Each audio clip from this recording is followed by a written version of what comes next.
आपल्या आयुष्यामध्ये येणार अपयश जे आहे ते आपल्याला एकदा येईल, दोनदा येईल, मी म्हणतो 100 वेळा येईल. आणि 100 वेळा झाल्यानंतर आपल्याकडे जो येणारा जो दिवस जो असतो तो आपल्याला यश मिळवणारा असतो. कित्येक वेळा अपयशी जरी झाला तरी आयुष्यामध्ये तुम्हाला मिळणारं जे पुढचं जी गोष्ट जी असते ती फक्त यश म्हणून असते. त्यामुळे तुम्ही आयुष्यामध्ये हताश होऊ नका. अपयश किती जर आलं तरी नाउमेद होऊ नका. नव्याने येणाऱ्या संधीला तुम्ही फॉलो करा आणि त्याच्यामध्ये स्वतःला सिद्ध करा. आणि बाबासाहेबांचा जो विचार होता, आणि माझ्या आयुष्यामध्ये बाबासाहेब हे माझे कायम आयडॉल राहिलेले आहेत. मला असं वाटतं की ज्याचं पोट रिकाम आहे तो कोणतीही चळवळ करू शकणार नाहीये. आपल्याकडे जर लोकसंख्या आहे, तरुण मोठ्या प्रमाणामध्ये आहेत, तर त्यांना खऱ्या अर्थानं जर चांगल्या संधी निर्माण करून द्यायच्या असतील तर त्याला एज्युकेट करावं लागेल. एज्युकेट करण्यासाठी आजच्या डेटला जी परिस्थिती प्रवीण जी आहे ती ही की मोठ्या प्रमाणामध्ये लोक शिकून सुद्धा आज सुद्धा मुख्य प्रवाहात नाही आहेत. त्याचं एकमेव कारण हेच होतं की ते स्किल नाही आहेत. कोणतेही काम हे टीमवर्क शिवाय होत. कुठलीच गोष्ट आयुष्यामध्ये कधीच इन्स्टंट मिळत नसते, कारण जे आपल्याला आयुष्यामध्ये मिळणारी इन्स्टंट मिळणारी गोष्ट असते ना ती फार क्षणिक असते, लवकर संपते. त्यामुळं माझं कायम हे तत्व आहे की क्षणिक सुखाच्या मागे न धावता दीर्घकाळ टिकणार सुख अनुभवावं.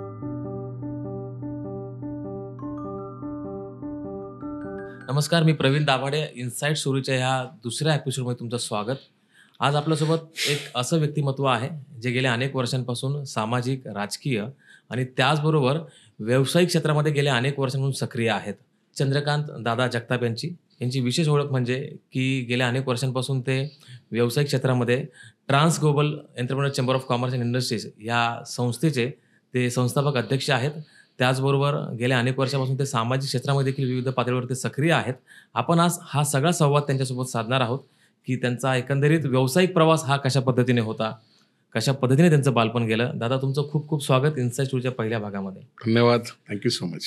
दादा, पहिला प्रश्न असा आहे की तुमचं बालपण, तुमचं एकंदरीत जडणघडण मुंबईसारख्या शहरामध्ये गेली आणि ते सुद्धा वडाळ्यासारख्या एका वस्तीमध्ये. तुमचा हा सगळा प्रवास कसा होता, काय सांगायला सगळ्या आठवणीबद्दल? खरं तर सर्वप्रथम मी आपल्या इनसाइट स्टोरी या चॅनलचं आणि प्रवीणजी मनापासून मी आभार मानतो की आजच्या ह्या अतिशय महत्त्वपूर्ण अशा ह्या दुसऱ्याच इंटरव्ह्यूला आपण मला इन्व्हाइट केलं किंवा आज आपण तो इंटरव्ह्यू करत आहात.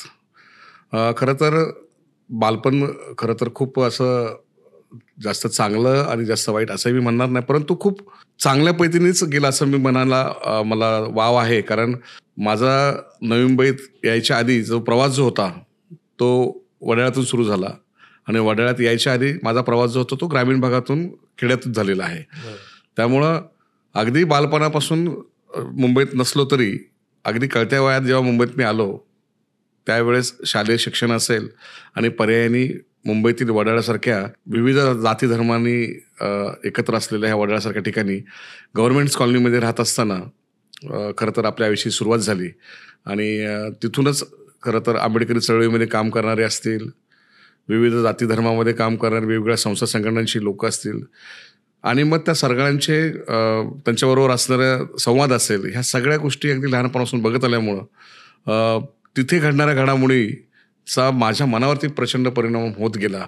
आणि मग खऱ्या अर्थानं कुठेतरी वाटत राहिलं की आपण आयुष्यामध्ये जर काय करायचं जर असेल तर त्याच्या मागे जो अनुभव जो आहे तो वडाळ्यातून प्रचंड मोठा राहिलेला आहे. आता करिअरच्या सुरुवातीला एक खूप महत्त्वाचा किस्सा मी तुमच्या बाबतीत ऐकलेला आहे की क्रिकेटच्या संदर्भातला. काय नेमका किस्सा आहे क्रिकेटच्या बाबतीतला तुमच्या बाबतीत? प्रवीणजी, कसं झालं, क्रिकेटमध्ये आयुष्य घडवण्यासाठी मी ग्रामीण भागातून शहरामध्ये आलोच आणि क्रिकेटमध्ये करिअर करत असताना माझ्या आयुष्यामध्ये फार दिग्गज क्रिकेटपटूंचा सिंहाचा वाटा राहिला आहे. खऱ्या अर्थानं तसा वाटा म्हणजे ते माझे काही डायरेक्ट इनडायरेक्ट असे कॉन्टॅक्टमध्ये होते अशातला भाग नाही आहे, परंतु एक म्हणता येईल की मी त्यांना बघत गेलो, त्यांना बघत बघत घडत गेलो आणि त्या घडामोडीमध्ये खऱ्या अर्थानं जेव्हा मी BPD-कडून क्रिकेट खेळत असताना बॉम्बे पोर्टर्सकडून क्रिकेट काही वर्ष खेळत होतो त्या दरम्यान आणि सिद्धार्थ कॉलेजचा खेळाडू या नात्याने मला वानखेडे स्टेडियम बरोबर मुंबई क्रिकेट टीमच्या त्यावेळच्या काही सेशन्समध्ये मला सहभाग घेता आला होता. आणि काही मोटिवेशनल सेशन जे असतात त्याच्यामध्ये मला आठवतं 1988-89ची गोष्ट आहे. प्रवीण, त्या काळामध्ये विवियन रिचर्ड सर यांचं एक वर्क सेशन होतं बरं. आणि एक वर्कशॉप होतं आणि त्या सेशनला त्यांनी खूप चांगली भूमिका मांडली होती आणि त्यांनी मांडलेल्या भूमिकेचा माझ्या मनावर एवढा मोठा परिणाम झाला की तिथून खऱ्या अर्थानं माझ्या आयुष्याला खरी कलाटणी मिळाली. तो किस्सा मी सांगण्याचा प्रयत्न करतोय. मला असं आठवतं की त्या काळामध्ये वेस्ट इंडिजची टीम खूप मोठ्या फॉर्मला होती आणि दिग्गज प्लेअर होते, फार मोठे क्रिकेटपटू त्यांच्यामध्ये. बॅटिंग साईड आणि बॉलिंग साईड प्रचंड मोठी तगडी होती आणि जगातल्या कुठल्याही देशाला ते हरवू शकत होतं असं त्यांचा खेळ होता. दरम्यानच्या काळामध्ये त्यांचे अनेक क्रिकेटपटू हे रिटायर होत होते आणि रिटायर झाल्यानंतर त्यांच्या वेस्ट इंडिजसारख्या टीमला उतरती कळा येत लागली होती आणि अशामध्ये ऑस्ट्रेलिया असेल, पाकिस्तान असेल किंवा इतर देश असतील, हे सगळे देश त्या ठिकाणी आपल्या परफॉर्मन्सवरती पुढे येत होते. आणि मग आमच्या वर्कशॉपमध्ये जेव्हा सर विवियन रिचर्ड्स यांनी जो किस्सा सांगितला होता तो अतिशय बोलका किस्सा, ह्यासाठी मी पुन्हा एकदा रिपीट करतोय की एखाद्या आपल्या आयुष्यामध्ये येणारं अपयश जे आहे ते आपल्याला एकदा येईल, दोनदा येईल, मी म्हणतो 100 वेळा येईल आणि 100 वेळा झाल्यानंतर आपल्याकडे जो येणारा दिवस जो असतो तो आपल्याला यश मिळवणारा असतो. आणि तुम्ही कित्येक वेळा अपयशी जरी झाला तरी आयुष्यामध्ये तुम्हाला मिळणारं जे पुढचं जी गोष्ट जी असते ती फक्त यश म्हणून असते. त्यामुळे तुम्ही आयुष्यामध्ये हताश होऊ नका, अपयश किती जर आलं तरी नावमेद होऊ नका, नव्याने येणाऱ्या संधीला तुम्ही फॉलो करा आणि त्याच्यामध्ये स्वतःला सिद्ध करा. मला असं वाटतं की ही गोष्ट माझ्यासाठी फार मोठी होती, कारण एका बाजूला वेस्ट इंडिजची टीम मोठ्या प्रमाणात हारत होती आणि दुसऱ्या बाजूने ब्रायन लारासारखा मोठा क्रिकेटपटू नवीन उदयास आला होता आणि त्यांनी अख्ख्या टीमची ती धुरा जी आहे ती आपल्या खांद्यावरती घेऊन पुढे वाहिली होती. आणि मला असं वाटतं की माझ्या आयुष्यामध्ये कितीही मोठं अपयश जरी आलं तरी त्या अपयशाला दुर्लक्ष मी करा असं मी म्हणणार नाही, परंतु त्या अपयशाला सोबत घेऊन आपल्या आयुष्यामध्ये मिळणारं यश जे आहे ते आपल्याला कसं आणखी ताकदीने मिळवता येईल, ते कसं टिकून ठेवता येईल, हे माझ्या आयुष्यामधली सर्वात मोठी शिकवण जी आहे ती मला त्या वर्कशॉपमध्ये मिळाली आणि तेच माझ्या आयुष्यामधला एक सगळ्यात मोठा किस्सा मी मानतो. म्हणजे अगदी आयुष्यात क्रिकेटर बनण्याचं स्वप्न होतं ते जरी राहिलं असलं परंतु पुढच्या प्रवासाला एक कलाटणी देणारा मात्र हा जो प्रसंग आहे तो अत्यंत महत्वाचा ठरला. नक्कीच प्रवीण. याच्या पुढचा एक असा खूप महत्वाचा प्रश्न आहे की तुम्ही बराच काळ करिअरच्या ऐन उमेदीच्या काळामध्ये भारतातून तुम्ही लंडनला गेलात. लंडनला मला तुम्ही जवळपास 10 वर्ष तुम्ही लंडनला राहिलात. इतका मोठा कालावधी लंडनला स्पेंड केल्यानंतर सुद्धा भारतात येण्याची नेमकी मानसिकता काय? कारण बऱ्याच असं होतं की परदेशात राहिल्यानंतर असं वाटतं की अरे वा, भारतापेक्षा खूप सुंदर जग आहे, अगदी चांगलं आहे, तिथेच राहावं, असं काय त्यावेळेस अशी काय मानसिकता होती का तुमची लंडन थांबण्याची किंवा भारतात पुन्हा येण्याची काय नेमकी मानसिकता होती? 2 गोष्टी फार महत्वाच्या आहेत प्रवीण याच्यामध्ये. आपण एकतर ग्रामीण भागातून आलेली मुलं आहोत आणि त्या काळामध्ये मुंबईत सारख्या ठिकाणी आपण राहतोय आणि तेही अशा ठिकाणी जिथं मुंबईचा केंद्रबिंदू दादर सारखा वडाळसारखा मांडलं जातं आणि मोठ्या प्रमाणामध्ये वेगवेगळ्या व्यवहारातील लोक आपल्याला बघायला मिळत आहेत. आणि अशा परिस्थितीमध्ये मला लंडन सारख्या ठिकाणी, इंग्लंड सारख्या देशामध्ये मला जायची संधी मिळते आणि तिथे गेल्यानंतर असं वाटतं की यार आपल्याला आयुष्यामध्ये जे मिळवायचं होतं ते तर मिळवलं, परंतु ह्या सगळ्या गोष्टी पुढे घेऊन जात असताना खऱ्या अर्थानं ह्या सगळ्या गोष्टींच्या मध्ये मला माझ्या आयुष्यामध्ये माझ्या कुटुंबाचा फार मोठा सहभाग आहे.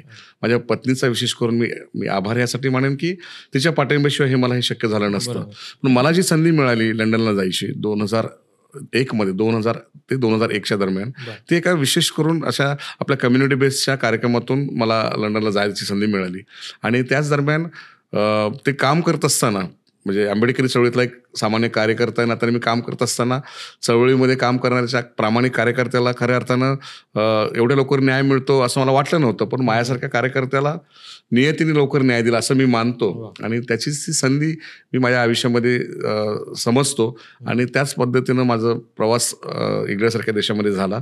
तिथे गेल्यानंतर जेव्हा जग काय आहे ते कळालं, जे बघायला मिळालं, त्याच्यामध्ये आयुष्यामध्ये संधी खूप आहेत, सुखसुखावह गोष्टी आहेत, परंतु त्या सगळ्या गोष्टी करत असताना मी जिथून आलेलो आहे, जिथं माझी जडणघडण झालेली आहे किंवा ज्या व्यवस्थेमधून मी पुढे आलेलो आहे त्या व्यवस्थेमध्ये पे बॅक टू सोसायटी म्हणून माझं काहीतरी देणं लागतं. आणि बाबासाहेबांचा जो विचार होता, आणि माझ्या आयुष्यामध्ये बाबासाहेब हे माझे कायम आयडॉल राहिलेले आहेत, ज्यांना माझ्या आयुष्याचं अंतिम अस्तित्व मानून मी माझ्या आयुष्यामध्ये, माझ्या कामामध्ये, मी रोजच्या जीवन जगण्यामध्ये सुद्धा मी माझं जीवन जगत असतो.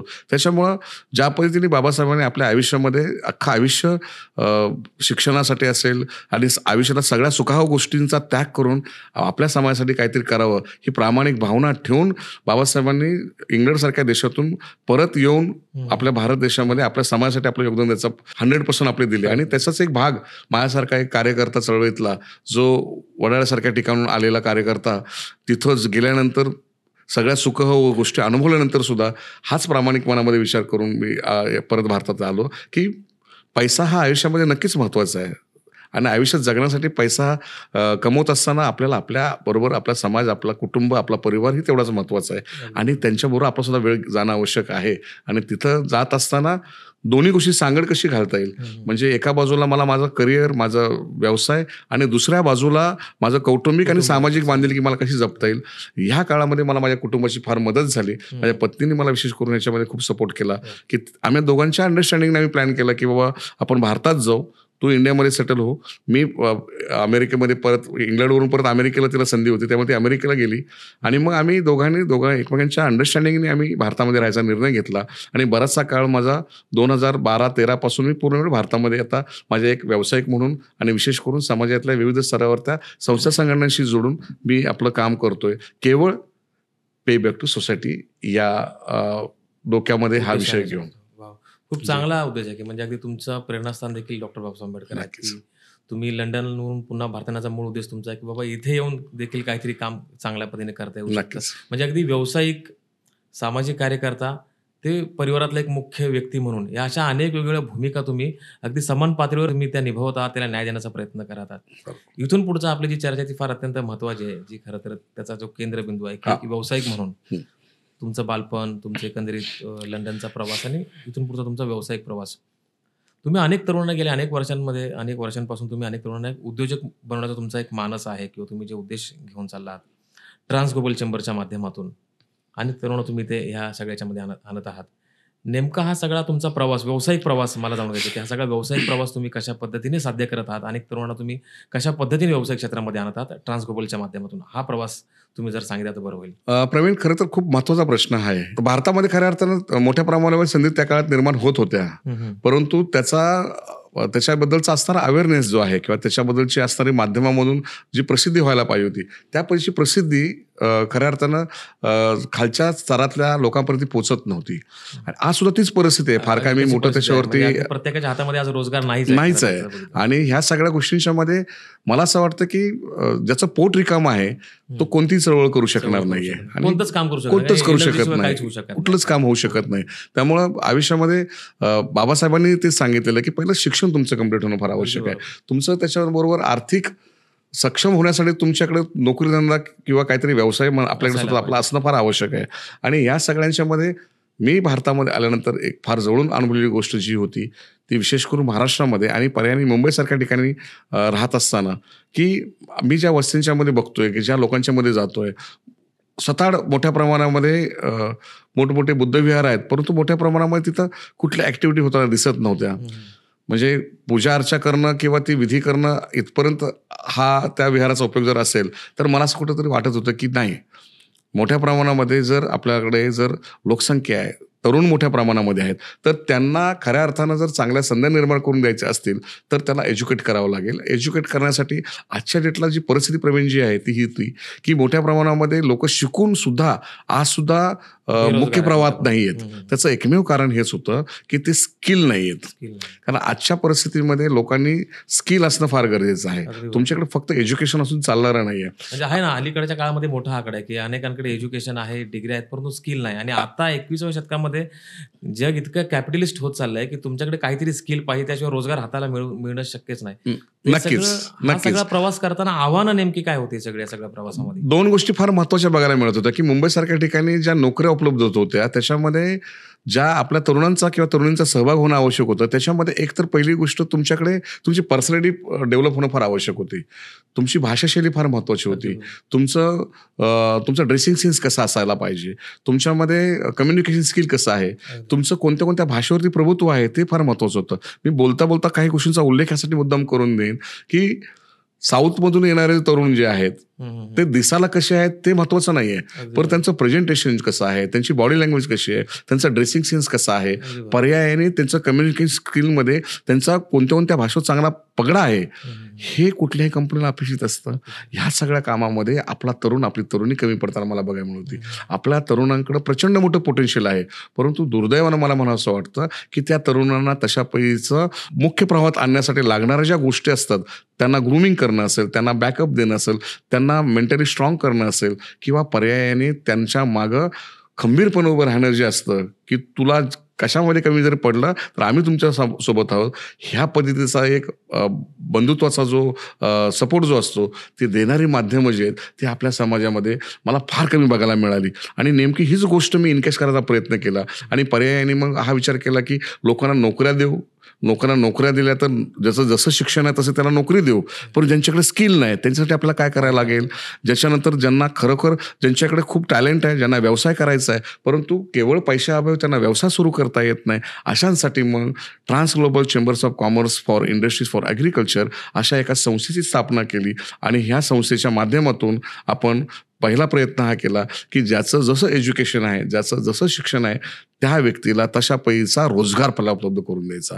आणि मग रोजगाराच्या संधी निर्माण करत असताना मोठ्या प्रमाणामध्ये जॉब फेअर घेणं असेल, मोठ्या प्रमाणामध्ये वर्कशॉप घेणं असेल, व्यावसायिकाच्या संधी निर्माण करण्याचा प्रयत्न करणं असेल, या सगळ्या परिस्थितीमध्ये एक गोष्ट प्रामुख्याने बघायला मिळाली की नोकऱ्या मोठ्या प्रमाणामध्ये आहेत परंतु ज्या मुलांना ग्रूमिंग करणं फार आवश्यक आहे, त्यांना पर्सनॅलिटीसाठी त्यांना सपोर्ट करणारी माध्यम उभे करणं आवश्यक आहे, ती माध्यमं आपल्याला उपयोगात आणता यावीत म्हणून चेंबरच्या माध्यमातून आम्ही वर्कशॉप सेशन सुरू केले. विद्यार्थ्यांना घडवण्यासाठी आम्ही प्रयत्न सुरुवात केले आणि ते घडवत असताना मग मुलं मोठ्या प्रमाणामध्ये नोकऱ्यामध्ये सामील व्हायला लागली. आणि नोकऱ्या त्यांना मिळत असताना आज मला सांगायला आवडेल की कमीत कमी 1,00,000च्या वरती आजपर्यंत आपण लोकांना रोजगार देऊ शकलेलो आहे. पर्यायाने ते करत असताना ज्याचं जसं शिक्षण आहे त्या पद्धतीचं शिक्षण देत असताना 10वी नापास मुलं आहेत, ड्रॉपआउट मुलं जे असतात, 8वी नापास झालेली, पास झालेली मुलं असतात, यांना काय आपण शिक्षण देऊ शकतो का? त्यांच्यात क्षमता ओळखून त्याला काय संधी देऊ शकतो हा प्रयत्न सातत्याने त्यांना सातत्यानं मुख्य प्रवाहात आणत असताना त्यांची मेंटॅलिटी कशी चेंज करता येईल. कारण बऱ्याचदा प्रवीण काय होतं की ही जी मुलं जी असतात ना, ही मुलं क्रिमिनल ऍक्टिव्हिटीकडे जास्त जातात.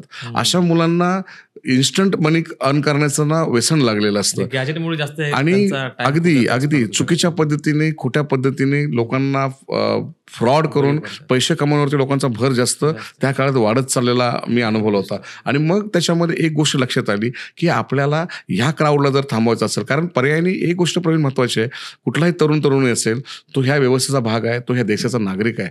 आणि जो असा तरुण अशा पद्धतीने जर पुढे येत असेल चुकीच्या पद्धतीने तर ते उद्या देशासाठी, समाजासाठी आणि पर्यायाने त्या कुटुंबासाठी फार घातक आहे. आणि मग ह्या पिढीला आपल्याला खरं घडवणं हे आपलं कर्तव्य असलं पाहिजे. आणि ते कर्तव्य समजून मी अशा पद्धतीने ही सुरुवात केली. मला माझ्या सहकाऱ्यांचं कायम ताकद आणि त्यांचं मला बळ मिळालेलं आहे. त्याच्यामुळे महाराष्ट्रातल्या प्रत्येक जिल्ह्यामध्ये आपल्याला आपल्या चेंबरच्या माध्यमातून ह्या अशा पैसे वर्कशॉप घेता आले, लोकांना नोकऱ्या देता आल्या. लोकांना नुसत्या नोकऱ्या देत बसलो नाही आपण, तर ज्याचं जसं शिक्षण आहे तशा पण त्यांना स्किल करून, त्यांना ट्रेनिंग देऊन त्यांना स्वतःचे व्यवसाय सुरू करून दिले. व्यवसाय सुरू करून देत असताना काही लोकांना स्वतःच्या मोठ्या अपॉर्च्युनिटी क्रिएट करायच्या आहेत, त्यांना मुख्य प्रवाहामध्ये स्वतःला एस्टॅब्लिश एंटरप्रेन्योर म्हणून पुढे यायचं आहे. त्यांच्यासाठी मग शासनाचे जे काही माध्यम आहेत, गव्हर्नमेंट सेक्टरमधून येणारे जे काही पॉलिसीज आहेत त्या पॉलिसीवरती आपण काम करायला सुरुवात केली. आणि मग आपल्या अनेक तरुणांना CMGP असेल, PMGP असेल, स्टार्टअप असेल, स्टँडअप असेल, अशा शासकीय योजनांच्या माध्यमातून, शिवाय प्रोजेक्ट फायनान्सच्या माध्यमातून, प्रायव्हेट फायनान्स म्हणून NBFCच्या माध्यमातून सुद्धा आपण अनेक लेवल, अनेक माध्यमातून अनेक लोकांना आपण अशा पद्धतीचं उद्योजक घडवण्यासाठी मदत करत आलो आहे. आणि त्याचं श्रेय आपल्या ह्या चेंबरचं आहे आणि माझ्याबरोबर काम करणाऱ्या माझ्या सहकार्याचं आहे. कारण कोणतेही काम हे टीमवर्कशिवाय होत नाही आहे. त्यामुळे त्यांचं मनापासून तर मी आभार मानतोच, परंतु ही गोष्ट चेंबरच्या माध्यमातून आम्हाला खऱ्या अर्थानं लोकांपर्यंत पोहोचवता आली. या प्रश्नाला लागून एक खूप महत्त्वाचा प्रश्न आहे की अलीकडच्या काळामध्ये तरुण जितका बेरोजगार होत चाललाय, एक तरुण असा देखील आहे ज्याची महत्वाकांक्षा आहे की व्यावसायिक बनलं पाहिजे, काहीतरी उद्योगधंदा केला पाहिजे. परंतु काहीतरी उद्योगधंदा करत असताना तिथे सुद्धा ब्लॉकेज आहेत की नेमका व्यवसाय कोणता करायचा. जसं तुम्ही म्हणालात की अनेक तरुण आम्हाला असे मिळतात की ज्यांच्याकडे क्षमता नाही, मग त्यांच्यातल्या स्किल आम्ही एनहान्स करण्याचा प्रयत्न करतोय. हा खूप महत्त्वाचा प्रश्न आहे आजच्या या पॉडकास्टमध्ये. तो दिशादर्शक देखील ठरेल अनेक तरुणांना. आता या सगळ्या मुंबईसारख्या शहरामध्ये किंवा महाराष्ट्रामध्ये कोणकोणते असे उद्योग आहेत तुम्ही जे सजेस्ट करू शकता आता ज्या सगळ्या तरुणांना की अगदी मुबलक पैशामध्ये देखील, अगदी 50,000च्या खर्चामध्ये किंवा 1,00,000 मुबलक पैशामध्ये, कमी भांडवलामध्ये कोणता उद्योग करण्याच्या संधी आता जगभरामध्ये आहेत? कारण जग खूप झपाट्याने वाढतंय, तंत्रज्ञान खूप झपाट्याने वाढतंय. व्यावसायिक संधी आहेत का? तर निश्चितपणे आहेत, परंतु त्याला एका प्रॉपर डिरेक्शनने कशा पद्धतीने त्याला एन्हान्स करता येऊ शकतं, त्या स्किल कशा पद्धतीने ग्रूमिंग करता येऊ शकतात, त्या बाबतीत तुम्ही तरुणांना काय सांगाल? खूप महत्त्वाचा प्रश्न आहे मला वाटतं. कारण अतिशय आजच्या ह्या धावपळीच्या जगामध्ये बेरोजगारीचा प्रश्न मोठा होत असताना प्रवीण आपण एक गोष्ट प्रामुख्याने लक्षात घेतली पाहिजे की शिक्षण नुसतं घेऊन आपल्याला चालणारं नाही आहे. बरं तुम्ही अशिक्षित जरी असाल तरी तुम्हाला ह्या मुख्य प्रवाहात टिकायचं जर असेल तर तुम्हाला पैसा कमवणे तुमची पहिली प्रायोरिटी असली पाहिजे. 2 गोष्टी मी मुद्दाम आजच्या आपल्या ह्या इंटरव्ह्यूमध्ये मी सांगण्याचा प्रयत्न करेन की संध्या प्रचंड मोठ्या आहेत. मी अगदी प्रामाणिकपणे सांगायचं जर झालं तर आजच्या 10 वर्षाच्या मुलाकडे आयफोन किंवा गॅजेट्स मोठ्या प्रमाणात आपण बघतोय आणि मला जगभरातल्या ह्या सगळ्या गोष्टींना जवळून बघताना एक गोष्ट प्रामुख्याने मुद्दाम जग आपल्या हातामध्ये नक्कीच नजरेस आणून द्यावं असं वाटतं की जगभरातल्या घडामोडींना लोकांपर्यंत जवळ आणण्याचं एकमेव माध्यम जे आहे ते हे गॅजेट्स आहेत. आणि त्याचा चांगला जर विचार जर आपण करून जर लोकांपर्यंत घेऊन जायचं जर म्हटलं तर एक साधं उदाहरण सांगतो की आजच्या डेटला कुठल्याही इन्व्हेस्टमेंट शिवाय अगदी तुम्ही सुरुवातीला सांगतो इथं मी चेंबूरमध्येच आपल्या प्रथमसारख्या संस्थेमध्ये गेल्या 3-4 महिन्यापूर्वी एक वर्कशॉप मी घेतलं होतं आणि त्याच्यामध्ये ₹1 खर्च न करता मोबाईल रिपेअरिंगचे ट्रेनिंग प्रोग्राम्स कसे असतात. म्हणजे एका बाजूला तुम्ही गॅजेट्सवरती काम करत असताना त्याच्यामधून मोबाईल रिपेअरिंगमध्ये मिळणारं जे अर्निंग जे आहे तुम्ही स्वतःचे अगदी शॉप जरी तुम्ही नाही टाकू शकला तरी तुम्ही कोणाकडे जॉब जरी करू शकला तरी कमीत कमी टेक्निकली एक ऍक्टिव्ह म्हणून त्या ठिकाणी 15-20 हजार रुपयाच्या वरती पगार त्या मुलाला मिळत असतो. केस स्टडी आहे अलीकडच्या काळामध्ये तुम्ही जे सांगता ते आता अगदी छोट्यातला छोटा वडापावचा व्यवसाय असेल मोबाईल टेक्निशियन आहे महिन्याला अगदी एका इंजिनियरपेक्षा जास्त पैसा नक्कीच आपण पाहतोय ना चहावाल्यापासून बघतोय किंवा अनेक आपण नावं डोळ्यासमोर महत्वाकांक्षा पाहिजे फार महत्वाचं आपल्याला आयुष्यामध्ये काहीतरी करायचं आहे आणि ते करत असताना आपल्याला त्यासाठी असलेली कमिटमेंट आपल्याला पाळली पाहिजे. त्याच्यामध्ये मी मुद्दाम ह्या गोष्टीचा प्रवीण उल्लेख करतोय की आजच्या डेटला तुम्ही बघतात पॉडकास्ट सारखे चॅनल आपण बघतोय युट्यूबर्स बघतोय किंवा इंस्टाग्रामवरचे आपण अनेक ऍक्टिव्ह लोकांना बघतोय. आज आपल्यामध्ये असणाऱ्या कलागुणांना वाव देण्यासाठी मुलं जाणीवपूर्वक आपल्या माध्यमातून आपली कला सादर करतायत त्यातून लाखो करोड रुपये कमवत आहेत. सूरज चव्हाण सारखा अशिक्षित मुलाचं आपण जिवंत उदाहरण बघूया. म्हणजे लॉकडाऊनच्या काळामध्ये ज्या मुलानं अनेकांना हसून सोडलं म्हणजे खऱ्या अर्थानं हे कला क्षेत्रामध्ये ठरवून सुद्धा असलं चांगला अभिनय करणार नाहीत परंतु आपल्या स्वतःच्याकडे असणाऱ्या शैलीला स्वतःला लोकांपर्यंत 30 सेकंदामध्ये लोकांपर्यंत घेऊन जाण्याचं काम हे आपला सामान्य तरुण जर करत जर असेल आणि आज तो सेलिब्रिटी म्हणून त्याचं नाव आहे. मला सांगायला ह्या अशा अनेक गोष्टी असतील की असं छुपं टॅलेंट जे आहे ते आपल्याकडे प्रचंड मोठं आहे. ते फक्त टॅलेंट आपल्याला लोकांना ओळखता आलं पाहिजे आणि त्या संधी निर्माण करून देणारी माध्यम आपल्याला उभी करता यावं लागतील. म्हणून युट्यूब सारखे चॅनल्स असतील तुम्हाला इंस्टाग्राम असेल पॅरलेली तुम्हाला आता एक सारखं सोशल मीडियाचं सगळं टॉपचं माध्यम आहे किंवा तुमच्याकडे सोशल मीडियासारखी फेसबुक सारखी माध्यम आहेत. ह्याच्यावरती अर्निंग करणारी अनेक चांगले उपक्रम राबवले जात आहेत आणि त्याच्यातून गुगल सारखं सर्च इंजिन जे आहे किंवा वेगवेगळे अनेक माध्यम आहेत की ती माध्यमं तुम्हाला चांगलं प्रचंड मोठं अर्निंग देऊ शकतात. पण नुसतं अर्निंग देत नाही तर तुम्हाला फेम देत आहेत तुमचा चेहरा जगाभरापर्यंत पोहोचतोय. आणि मग ह्या सगळ्या गोष्टींच्या मध्ये आपण आपली जबाबदारी ओळखून जर आपण आपल्या आवडीचं काम जर आपण त्या क्षेत्रात जर करायला जर घेतलं तर त्याचा रिझल्ट जो आहे तो 100% चांगला मिळू शकतो. ह्या मतावरती मी एकदम ठाम आहे. टुरिझम सारखं सेक्टर आहे एव्हिएशन सारखी इंडस्ट्री आहे ह्या क्षेत्रामध्ये तर प्रचंड मोठा स्कोप आहे. म्हणजे आपल्याकडे बऱ्याचदा शिक्षण कमी आहे म्हणून नोकरी मिळत नाही असे मानणारा मोठा वर्ग आहे. परंतु मी असं म्हणेन की शिक्षण बरे कमी असेल परंतु तुमच्याकडे टॅलेंट आहे तुमच्याकडे पर्सनॅलिटी चांगली आहे तुमच्याकडे व्हॉइस ओव्हर चांगला आहे तुमच्याकडे वेगवेगळ्या भाषांचं ज्ञान चांगलं जर असेल. आज तुम्हाला मला एक गोष्ट ह्या निमित्ताने सांगायला आवडेल. भारतामध्ये ग्लोबलायझेशन झाल्यापासून मोठ्या प्रमाणामध्ये परदेशी कंपन्यांची मोठी इन्व्हेस्टमेंट भारतामध्ये आलेली आहे आणि परदेशामध्ये म्हणजे जगभरातला एक छोटासा अनुभव सांगतो की जगभरामध्ये इंग्लिश हे फक्त फार कमी काही देशामध्ये बोलली जाते. ज्या देशाची जी मातृभाषा आहे तीच त्या देशामध्ये जास्त बोलली जाते. म्हणजे अगदी प्रामाणिकपणे सांगतो की इंग्लंड पासून 1 तासाच्या अंतरावरती असणारा दुसरा पोलंड देश असेल आयर्लंड असेल किंवा अगदी जर्मनी सारखा देश जो आहे त्या देशामध्ये सुद्धा इंग्लिश बोललं जात नाही. मग भारतामध्ये बहुराष्ट्रीय देशांचा भारतामध्ये इन्व्हेस्टमेंट होत असल्यामुळं त्या देशामध्ये व्यवसायाच्या संधी निर्माण होत असताना आपण ह्या सगळ्या संधींना कसं बघतोय तर इथं मोठ्या प्रमाणामध्ये इथल्या विद्यार्थ्यांनी ट्रान्सलेटर म्हणून जर आपण एक चांगला मार्ग जर निवडला ट्रान्सलेटरमध्ये आजच्या डेटला आपल्याकडे तरुण मिळत नाहीत. उच्च शिक्षित तरुणांना मी आवाहन करेन की जापान सारख्या देशामधून रशिया सारख्या देशामधून अमेरिका सारख्या देशामधून येणाऱ्या ज्या इन्व्हेस्टमेंट जे आहेत त्या इन्व्हेस्टमेंट प्लेसमेंटमध्ये इथं देत असताना इथल्या भारतीयांच्या बरोबर जापनीज लोकांना संवाद साधत असताना त्यांना लागणारा जो ट्रान्सलेटर जो आहे महत्वाचा मुद्दा तुम्ही उपस्थित तो केलात मिळत की नाहीये. म्हणजे मुंबईसारख्या शहरामध्ये आपण बघतो की नाही मिळत. अकॅडमी स्थापन केल्यात जापनीज अकॅडमी classes स्थापन शिकण्यासाठी. केलेल्या आहेत. लँग्वेज ट्रान्सलेटरच्या अकॅडमी जर आपण जर प्रवीणजी सुरू जर करू शकलो तर त्याच्यामध्ये मला प्रामुख्याने सांगतो ह्याच्यामध्ये इतका मोठा स्कोप आहे की एका तरुणाला त्या ठिकाणी सॅलरी पॅकेज जे आहे ते साधारण माझ्या माहितीप्रमाणे मंथली 4 ते 5 लाखच दिलं जातं. बरं. कारण एवढा मोठा दुवा ट्रान्सलेटरचा जो असतो तो असतो आणि ते मिळून त्याचं काम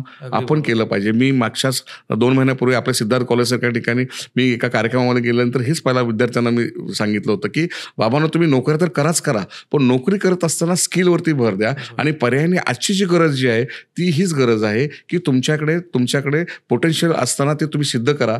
ट्रान्सलेटरसारख्या नोकऱ्या किंवा ट्रान्सलेटरच्या माध्यमातून जगभरामध्ये तुम्हाला वेगवेगळ्या भाषेमध्ये तुम्हाला स्वतःवरती जर प्रभुत्व जर दाखवता जर आलं तर नोकरीच काय, मी तर म्हणून की स्वतःचे व्यवसाय स्वतः सुरू करू शकता आणि पर्यायाने स्वतःला आयुष्यामध्ये सिद्ध केल्यामुळं आपली प्रगती, कुटुंबाची प्रगती आणि पर्यायी समाजाची प्रगती व्हायला मदत होणार आहे. हा अतिशय महत्वाचा विषय आजच्या ह्या निमित्तानं मला आपल्याबरोबर मांडता आला. खरंच असं म्हटलं जातं की कोणतंही यश सहसा मिळत नाही, त्या यशाची किंमत मोजावीच लागते. नक्कीच. अगदी बरोबर. व्यवसाय करणं असो किंवा अगदी स्पर्धा परीक्षेची तयारी करताना IAS बनणं असो, कोणत्याही क्षेत्रामध्ये यश मिळवता असताना सहज काय मिळतं, याची किंमत मोजावी लागते, प्रचंड संघर्ष करावा लागतो, त्रास होतो, खूप आव्हानं खूप समोर असतात आणि त्यातल्या त्यात मध्यमवर्गीय कुटुंबातून येताना तर अत्यंत आव्हानं येत असतात या सगळ्याच्या. अगदी खरं आहे. आजचा तरुण जो आहे या सगळ्या याच्यामध्ये खूप जास्त प्रमाणात भरकटताना आपल्याला खरं दिसतोय. खरं तर आपण असं अनेक पॉडकास्ट असे आहेत जे हा दावा करतात की आज खूप रोजगार उपलब्ध आहे, परंतु आपण आकडेवारी जर पाहिली तर मुंबईसारख्या शहरामध्ये अनेक तरुण हा खरंच भरकटलेला खरं आहे आहे. अशा सगळ्याच्यामध्ये. बरोबर. तुम्ही बेसिकली प्रिन्सिपल काय सांगाल, यशाचं काय तंत्र तुम्ही सांगाल आजच्या तरुणाला, की कशा पद्धतीने तुम्ही आता बोलताना बोलले की कमिटमेंट असणं फार महत्वाचं आहे. कमिटमेंट शिवाय आपण काहीच साध्य करू शकत नाही खरं तर.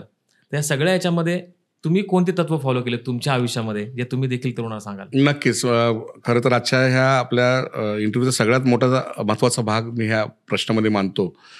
कुठलीच गोष्ट आयुष्यामध्ये कधीच इन्स्टंट मिळत नसते, कारण जे आपल्याला आयुष्यामध्ये इन्स्टंट मिळणारी गोष्ट असते ना ती फार क्षणिक असते. क्षणिक असते, ते लवकर संपते. त्यामुळं माझं कायम हे तत्व आहे की क्षणिक सुखाच्या मागे न राहता दीर्घकाळ टिकणारं सुख अनुभवावं आणि मग ते टिकवायचं जर असेल तर आपली स्वतःबरोबर स्वतःची पहिली कमिटमेंट असणं फार आवश्यक आहे.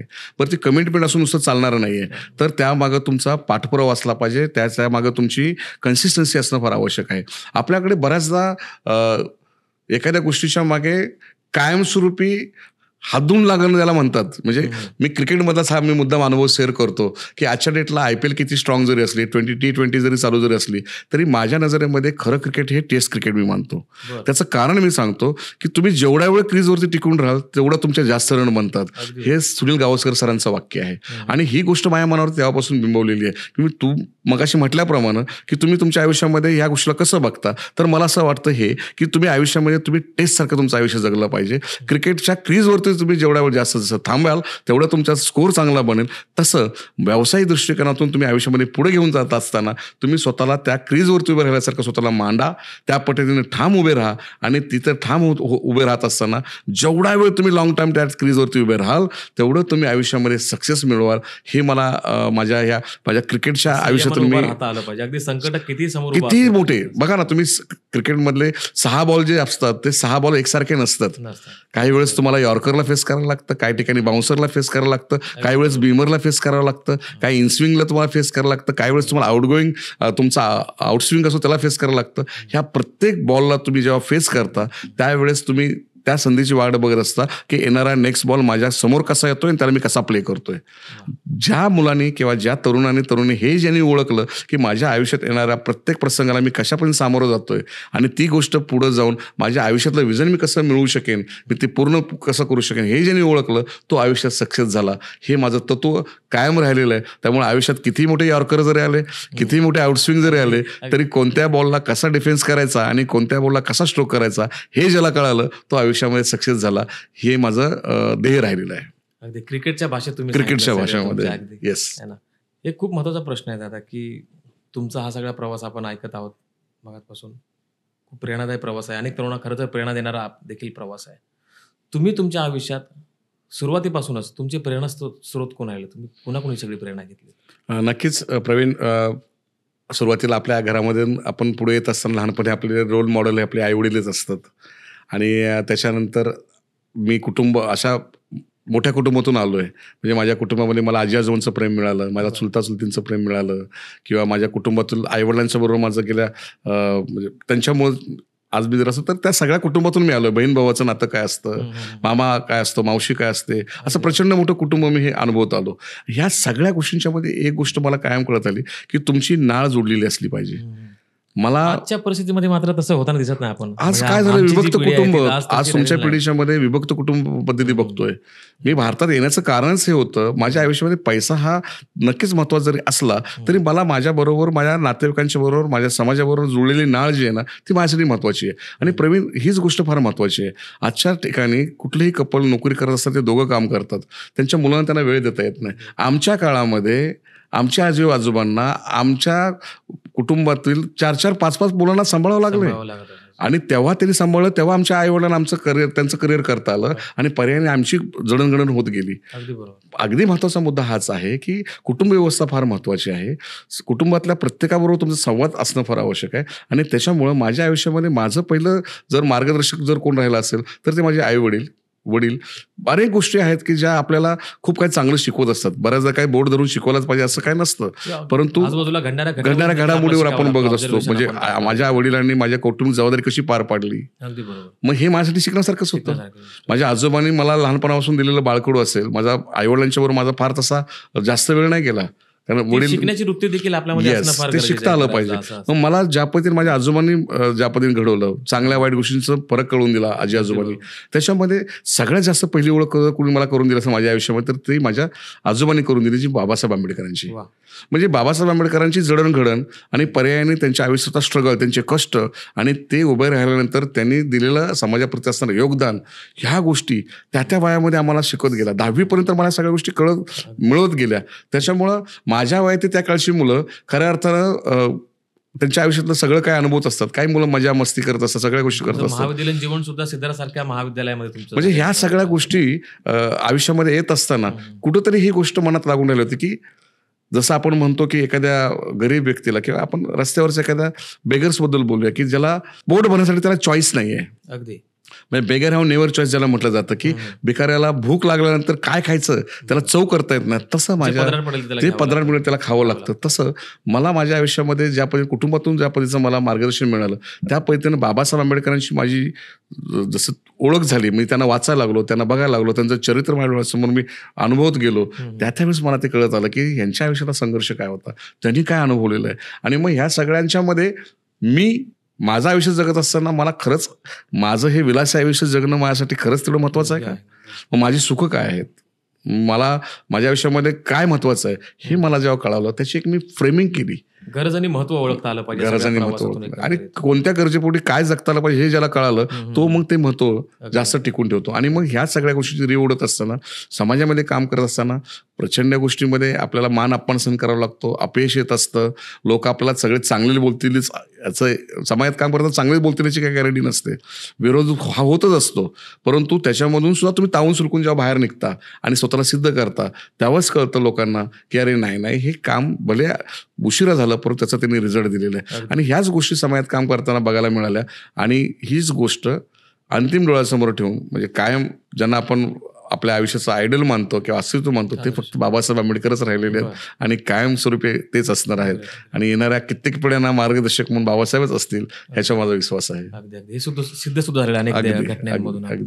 जाता जाता एक सर्वात शेवटचा आणि महत्वाचा प्रश्न आहे. मी हा प्रश्न जाणीवपूर्वक विचारतो, म्हणजे माझ्या अगोदरच्या मुलाखतीमध्ये देखील मी हा प्रश्न वेगळ्या पद्धतीने विचारला. मी तुम्हाला सुद्धा तोच प्रश्न एका वेगळ्या पद्धतीने विचारतो. आता तुमचा एकंदरीत हा सगळा प्रवास, तो कायमस्वरूपी तरुणांना एक दिशादर्शक असला पाहिजे, म्हणून हा प्रश्न आहे. खरं तर तरुणांनी, अगदी कमी शब्दामध्ये, तरुणांनी काय करायला हवं आणि काय नाही करायला हवं एका प्रवासामध्ये, ज्यावेळेस आपण एखाद्या ठिकाणी, ज्यावेळेस आपण करिअरमध्ये जेव्हा आपला प्रवास करतो, त्या सगळ्या दरम्यानच्या काळामध्ये? खूप चांगला प्रश्न आहे प्रवीण.